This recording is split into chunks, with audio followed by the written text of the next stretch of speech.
back, everyone. This is episode 2 for season 2 of Sailor's Disgrace. Following up with some more fallout from the Fouled Anchor report, I'd like to start off with this quote by Ken Hubbard, and it's, "Men are not punished for their sins, but by them." So there's been a lot of backlash ever since Fouled Anchor came out. We discussed in detail in the last episode the report itself, what it meant, how I felt about it, and having reached out to several colleagues and shipmates and friends, the feeling is fairly mutual that this was a complete failure upon the Coast Guard and the service in general, and the way we handled it and the way we continue to handle it is important. So some of the fallout, many members, Coast Guard members, will remember Admiral Charlie Ray. He was the vice commandant during this investigation. He retired in 2021, and he's part of the crew that swept this under the rug, did not release it to the public. And since his retirement, he has been heading up the Loy Institute for Leadership, which actually is a role within the Coast Guard Academy. And their goal is to impact every cadet through innovative and high-impact co-curricular leader development programs over the 200-week cadet experience. So he was still deeply entrenched in cadet life, having known these issues, having directly read this report and served with the people that perpetrated these atrocities, as well as the final cover-up of the report. So he stepped down, as he should have, and his career was illustrious. He was kind of a hero in the Coast Guard. He was a pilot and aviator and did all these rescues and headed up all these programs for, I think, he's close to 40 years in the service, and now he's leaving with his tail between his legs. You know, it's a black mark on him. It's a black mark on the Coast Guard. And I never worked with him directly, but I've heard a lot of good things about him in the past, and I'm sure he was a good coastie and a good leader in his own right, but this is unacceptable, and now he's paying his dues. Similarly, there was a Captain Glenn Silmassi who retired in 2015, and he was directly involved in sexual harassment cases at the Academy. He retired as a captain from the Academy, and he was in charge of teaching and being directly responsible with cadets. And after he retired, he headed up the Nicholas College in Massachusetts, a small business college. And it's come out that post-retirement, there was a CJIS investigation tipped off by Melissa McCafferty, who's now since left the Coast Guard. And he was sending her sext messages and promising her good grades, and basically using his position, his power position, to do devious things and to sexually assault, potentially assault and harass female cadets for his own gains. Again, and I've actually heard from other people, and I can't say who or what, but people that served with this captain and said that it was no surprise that this happened, that he was a known issue. And the fact that he was one of the senior officers at the Academy, while this, after Fouled Anchor report ended in 2006, this stuff was still going on. It didn't stop. It continued. And this is very recently that this captain retired. And this investigation, surprise, surprise, I'm going to put a link to the article, but was actually swept under the rug. It was recommended that he be investigated even post-retirement. And the Coast Guard leadership at the time said, we can't have this. This is not good image for us. Doesn't look good for the Academy. Doesn't look for the Coast Guard. It's going to hurt our recruiting numbers. So we need to just say, he's retired. Everything's okay. Well, it came to bite him as well. So he also stepped down in his role. And I'll post those articles at the Nichols College. So there's been fallout just from those two cases I know of personally from reading. And, I'm sure there's going to be more. It's sad to hear this. It's sad to be a part of this in the Coast Guard going on, and knowing it's been going on for decades and still goes on. The cover-ups still happen. The people are not held accountable. There's a long way ahead to regain the trust of the service and the trust of the public, to actually want people to join the Coast Guard. I'm nearing retirement after this job, and I'm ready. I'm excited, not just because of this, but I have a lot of hesitancy promoting the Coast Guard to people that want to join the service. I've done recruiting initiatives, and I've not been a recruiter, but I've actually demonstrated and waved the flag at baseball games and all that kind of stuff, and I've helped out. And I do believe in the Coast Guard and its missions, but it's hard, especially for, not to be sexist, but for young females to say, yeah, this is a great place to work, and this is going to do you well, and you're going to grow and thrive. And when all this stuff is public knowledge, and not just because it's public knowledge, but just because I know it happened to me, and it's happened to many other people. And the Coast Guard's response has been terrible, absolutely terrible. Which brings me to where we are now. So Admiral Fagan, the current Commandant, kind of got left holding the bag on all this. Once this became public, she kind of jumped on it and has ordered a accountability transparency review, ATR for short. Again, we like our acronyms, and I think it's a step in the right direction. And her and the Master Chief, Heath Jones, laid it out for the service, how they think that all this is deplorable and unacceptable, and we have to own our mistakes and move forward. And they're actually asking people from the fleet for their input through this accountability review, which I appreciate that. And I'm actually scheduled to give my input next week.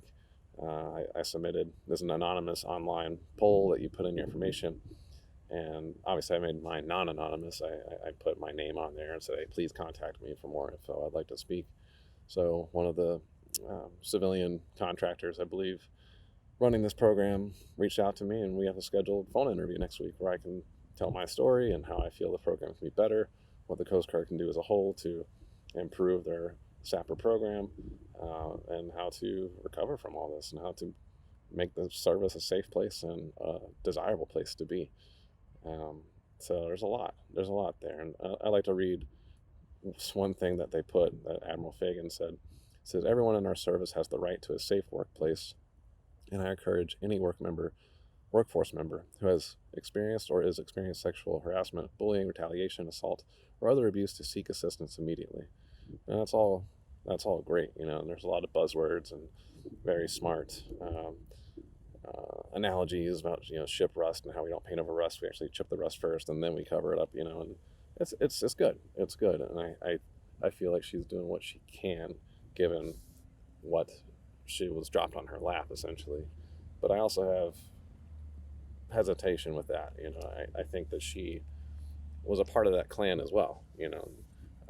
She was an academy officer. She has been in for close to 40 years. Admiral Ray and all these other admirals, and then Captain Slamassi, all these people were her classmates, just like I said previously, and they're all complicit in this, and they need to take responsibility for this, and people need to be held accountable for all this.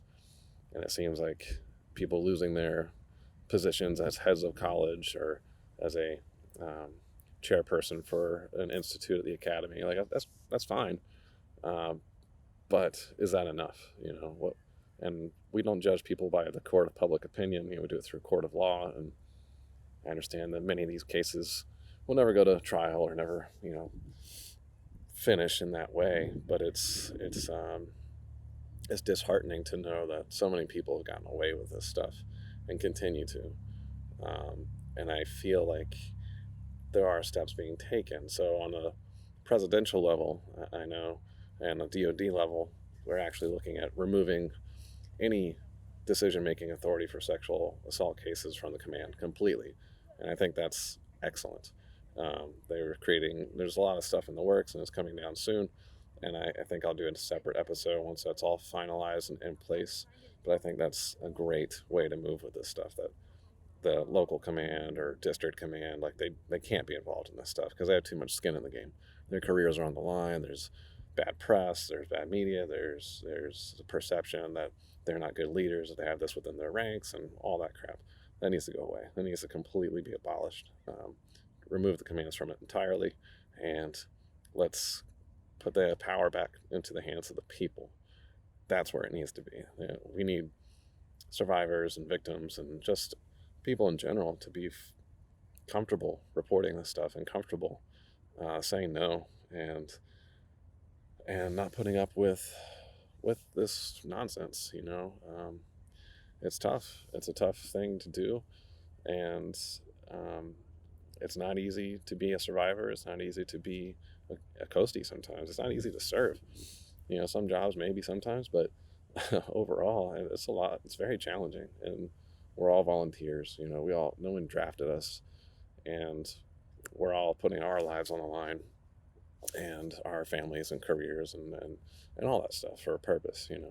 And to have that tainted by all this is disheartening, and I feel that by removing the command from this, right? So kind of going back to what I'm talking about, where commands have quieted this, like all the way up to the flag, all the way up to, Admiral Ray as Vice Commandant. They've swept this stuff under the rug for years, decades. And there's no trust, to rebuild that decades of broken trust is going to be quite the undertaking. It might take a long time. I know I don't fully trust it. I see a lot of progress, and I'm very happy about that. And I'll talk more personally about what I've been doing in a separate episode. But I think right now the focus on the Coast Guard and the service as a whole, and also the other branches within the DoD, things are going in the right direction, but they're not there yet. Things are still happening. There's still cover-up. There's still mishandled cases, and shipmates, sailors, airmen, soldiers are all left in the lurch sometimes, and they're put in harm's way with perpetrators, and then obviously with their jobs, being deployed and ready for battle, ready for combat, ready for deployment, whatever it might be. And this on top of that, let's remove this completely from our thought process, from our way of life. It does not have a place in the service. It doesn't have a place anywhere, quite honestly. And I think we're on the right track. So let's keep it up. But let's be honest with ourselves. Let's be honest with what happened in the past. And let's be honest with what's happening right now in this moment. That these things are still happening. And let's take charge of that. Let's really hold ourselves accountable. Let's really move forward. And let's make up for lost time, because it's not safe right now for a lot of people, and that's unacceptable. So that's a quick wrap up on, I think, Fouled Anchor for now. And please comment, send me suggestions. If you know any stories or have anything that you'd like to add, drop them into my inbox, either on Spotify or with the YouTube or Facebook group. Please reach out. I love all the comments. I love the feedback. So again, thanks everybody. Really appreciate it. Once again, shout out to David Brown of Wayward Blues for the theme music. Doing a great job. Again, sets the tone, sets the mood. Really appreciate everything. And thanks everyone for listening. I really appreciate all of you. You guys make this possible. So as always, stay safe and take care of yourselves.